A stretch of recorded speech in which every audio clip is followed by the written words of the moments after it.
But Glastonbury is definitely one where we always feel very welcome, and there's no other festival like it in the world, and I think it'll be very difficult for any other festival to sort of develop such a history and such a strong feeling of loyalty that the Glastonbury audience has. It's got a very different and very special atmosphere there that you can really feel as a performer on the stage. I think it's a place that we will always want to go back to.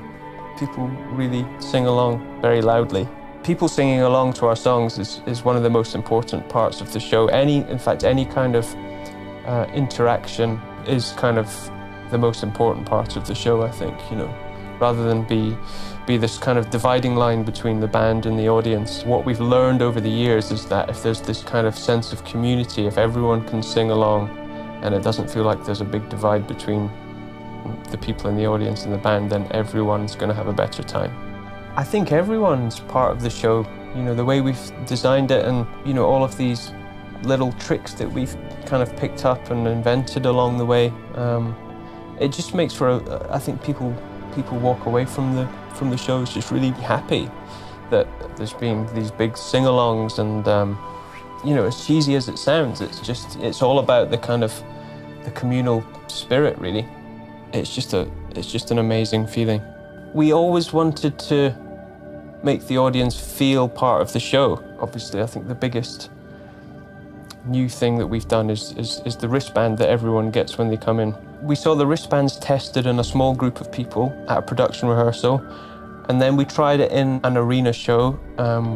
I don't think we had enough wristbands to give to everyone, and I don't think they all worked properly. So it just took a little bit of honing and a little bit of adjustment, but then it was one of those situations where one night it just all worked and the whole place just lit up with all of these kind of multicolored flashing neon lights. And I think we were on stage and we were just looking at each other, just beaming. We just couldn't believe that we'd managed to kind of make this thing work. We were building this idea of like, it's about everyone. It's not just about us and the kind of really fanatical people at the front. It's about getting everyone involved. And so I think the wristband idea is just a progression of that thought. You know, everyone can be a part of the show. We can make every single person part of the lighting production by having a little light on their wrist. I mean, I suppose where it all stems from is people holding lighters up in the air. I think it's a natural progression from the history of rock. But, you know, to be able to incorporate things like that into the show and to show people things which haven't been done before is just an incredible privilege.